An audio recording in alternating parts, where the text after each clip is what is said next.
Entonces pasamos a la etapa de venta del análisis del proyecto, en donde primero que todo tenemos que reconocer el tamaño del terreno para responder a la primera pregunta. Luego, el costo que dicho terreno tenía y finalmente lo relacionado con el coeficiente de constructibilidad y el coeficiente de ocupación de suelo. Entonces, como se mencionaba anteriormente, el proyecto se basaba en uno existente, por lo tanto nosotros ya sabemos el valor de venta desde el foco inmobiliario, así como la superficie del proyecto. Si nosotros no vamos a involucrarnos dentro del diseño del proyecto, podemos realizar el modelo asociado a la distribución de esa superficie útil. Esos 170 metros cuadrados, por supuesto, que no corresponden al terreno, sino que están asociados a la superficie útil construida del proyecto, independiente del número de pisos. Es por eso que en este caso se les indicaba que el proyecto tenía 2 pisos, en función de que si nosotros dividimos esa superficie útil completa en los 2 niveles propuestos y finalmente aplicamos raíz cuadrada para cada uno de esos niveles, vamos a saber que debiesen ser polígonos de 9,21 por 9,21, tanto en el primer piso como en el segundo piso. Con eso nosotros podemos resolver, con eso nosotros podemos reconocer cuál es el tamaño de la vivienda en planta sin tener que involucrarnos a la arquitectura del mismo. Luego, en función de reconocer el tamaño del terreno, vamos a aplicar esta definición que establece la ordenanza, en donde claramente, dadas las características del proyecto, va a ser, va a contener, ¿no es cierto?, fachadas en todos sus vanos, y es un proyecto que tiene 6 metros, dado que también se indica dentro de las características del ejercicio. Por lo tanto, la distancia que nosotros tenemos que separarnos en los dos laterales y en la parte de atrás del proyecto son 3 metros respecto a los vecinos. También dentro de la evaluación se indica que estas construcciones son aisladas. Acá aparece, ¿no es cierto? Estas edificaciones tienden a ser aisladas, por lo tanto, efectivamente nuestro cuadrado de 9,21 por 9,21 en sus dos laterales, donde encuentra vecinos, tiene que incorporar 6 metros en total. 9,21 más 6, vamos a tener un lateral de 15,21. Y por otra parte, pensando en el frontis del proyecto, nosotros vamos a tener la misma superficie previa, es decir, la raíz cuadrada de 85, los 9,21. Le vamos a incorporar en el frente, ¿no es cierto?, ese antejardín, que son 5 metros, y además le vamos a incorporar los 3 metros de separación que tiene respecto al vecino de atrás. Entonces, de esa forma, nosotros reconocemos el tamaño del terreno. El tamaño mínimo del terreno, por tanto, van a ser 261,1 metros cuadrados. Entonces, acá tenemos esos antecedentes. La superficie de referencia son 170 metros cuadrados. Por piso 85, por cada lado 9,21, el antejardín 5, los distanciamientos en nuestros laterales y atrás de la edificación de 3 metros, eso equivale a que nosotros necesitemos un terreno mínimo de 262,1 metros cuadrados. Con eso nosotros podemos responder la primera parte de la pregunta, de las preguntas iniciales, de las preguntas generales. Luego también se indica que el valor del terreno son 8,8 UF por metro cuadrado, por lo tanto, finalmente el valor del terreno que nosotros estaríamos dispuestos a pagar sería de 2.306,2 unidades de fomento. Con aquello, Nosotros logramos responder estas dos primeras preguntas de las consultas generales. Esto lo podemos ejecutar cada vez que desconocemos el tamaño del terreno y desconocemos la planta de arquitectura del proyecto, dado que es un modelo de evaluación. Y finalmente tenemos el coeficiente de ocupación de suelo y el coeficiente de constructibilidad. El coeficiente de ocupación de suelo sería la proporción, ¿no es cierto?, entre lo que vamos a construir en el primer piso versus la superficie total del terreno, en este caso un 32%, y el coeficiente de constructibilidad es exactamente lo mismo, pero nosotros tenemos que considerar la superficie de lo que ocupamos en el primer piso, restándola, ¿no es cierto?, y el coeficiente de constructibilidad va a considerar la superficie del segundo piso. Por lo tanto, aquí aparece, ¿no es cierto?, la proporción entre C14 menos C15, es decir, la superficie de referencia del total del proyecto menos lo que nosotros utilizamos en el primer piso, ¿no es cierto?, dividido por la superficie del terreno por 2, con lo que nosotros podemos obtener el coeficiente de constructibilidad utilizado. Finalmente, si nosotros nos vamos al flujo de caja, desde la inmobiliaria, tenemos las cifras tanto en UFs como en construcción. Si nosotros nos vamos al valor del terreno, el valor del terreno lo obtuvimos recién, ¿no es cierto? El valor del terreno en función de las 8,8 unidades de fomento por metro cuadrado y de la superficie del terreno. Tenemos también acá el hipotecario. El hipotecario se señala en función de las características del cliente. Se dice que acá está, ¿no es cierto? Se dice que los gastos generales de la inmobiliaria para el modelo venta serán de 14,5% sin el ítem marketing y ventas, dado que el comprador era conocido. Claro, porque en el fondo se crea la inmobiliaria para encargar la construcción a la constructora y luego la inmobiliaria le vende esa casa directamente a este cliente que es conocido.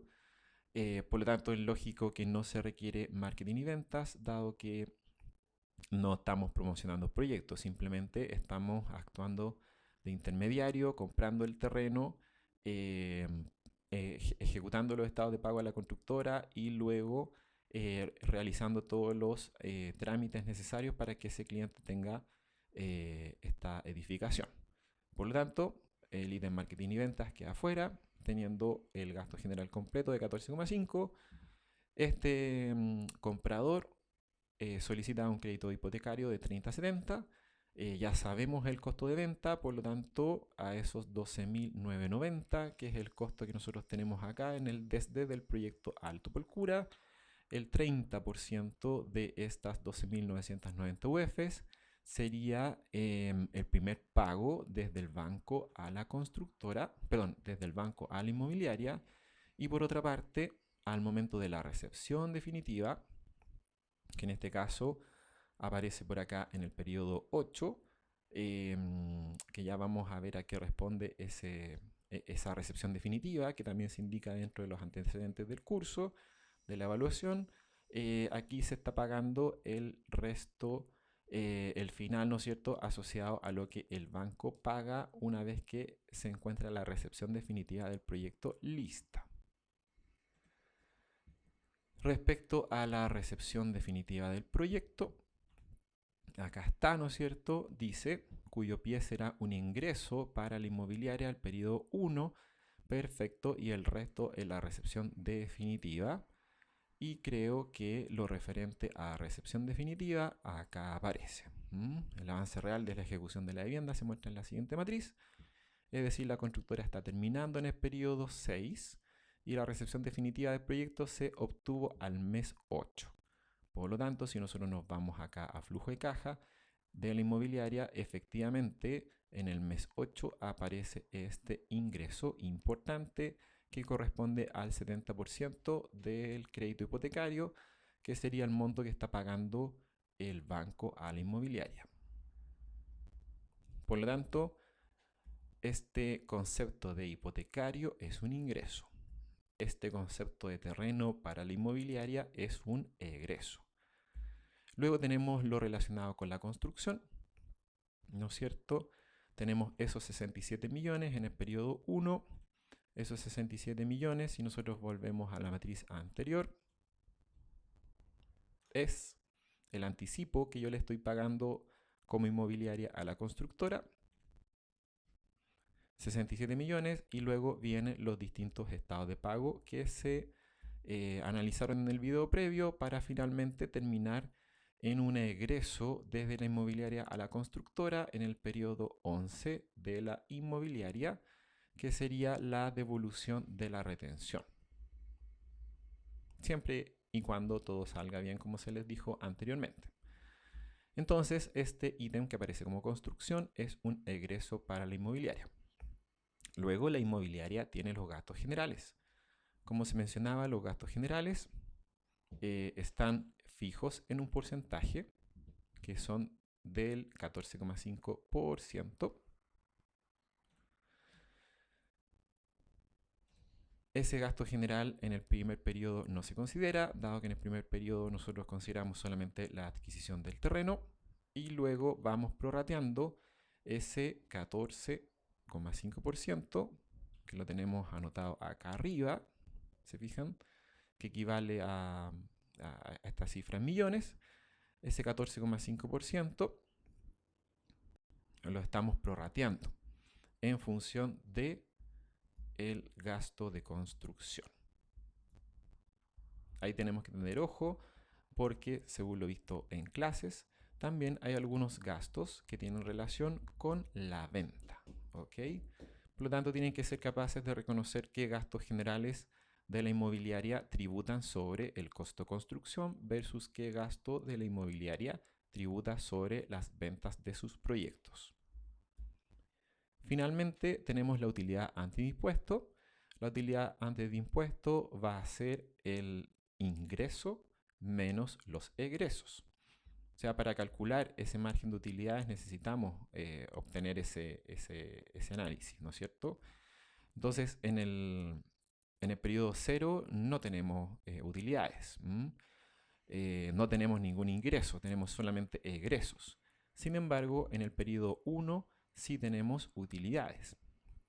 En el periodo 1 tenemos el ingreso del 30% de crédito hipotecario por 152 millones de pesos, al que le restamos los egresos, que en este caso corresponden a el costo construcción en el estado de pago asociado al anticipo y el gasto general. Por lo tanto, nosotros tenemos ese margen de utilidad de 74 millones de pesos, pero luego se repite el esquema en el periodo 2, 3, 4, 5, 6, 7, en donde no tenemos ingresos, por lo tanto nuestras utilidades antes de impuestos son negativas.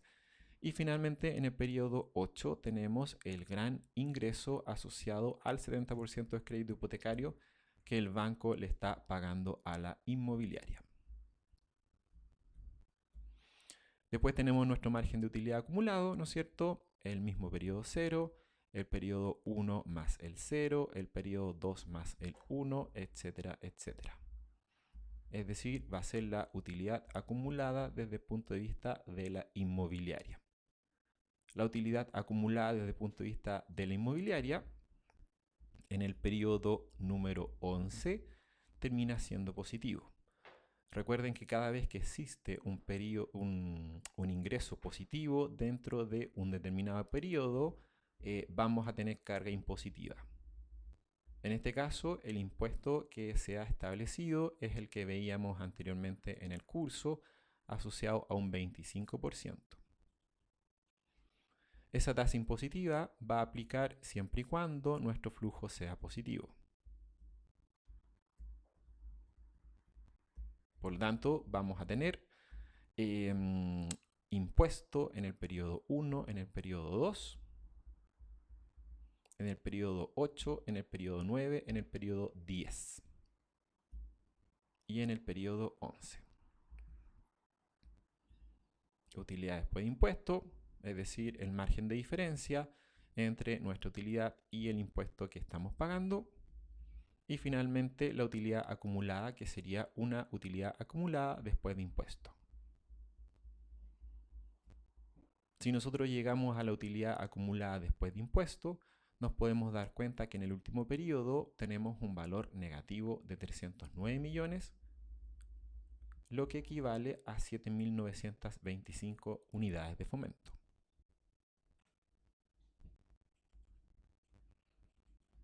Entonces, desde el punto de vista del modelo venta, ¿en qué periodo la inmobiliaria cierra su ciclo financiero? Entre el periodo 10 y 11, ¿ya? ¿Por qué indico entre el periodo 10 y 11? Porque algunos estudiantes podrían tomar el criterio de que el estado de pago de la constructora asociado al anticipo podrían colocarlo en el periodo 0 de la inmobiliaria. No es tan correcto, pero podría ser, ¿ok? Por lo tanto, por eso es que cuando nosotros hablamos de en qué periodo la inmobiliaria cierra su ciclo financiero, entre el 10 y el 11, ¿no es cierto? El primero consideraría anticipo en el mismo mes que estado de pago 1 en la constructora, lo que no es muy correcto según se conversó en clases. Es lo mismo que les estaba transmitiendo recién.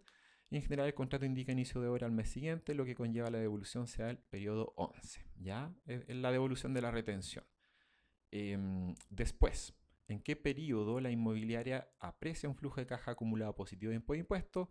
Son los periodos 1 y 2 y luego la carga impositiva genera flujos negativos. Que es lo que nosotros podemos ver acá.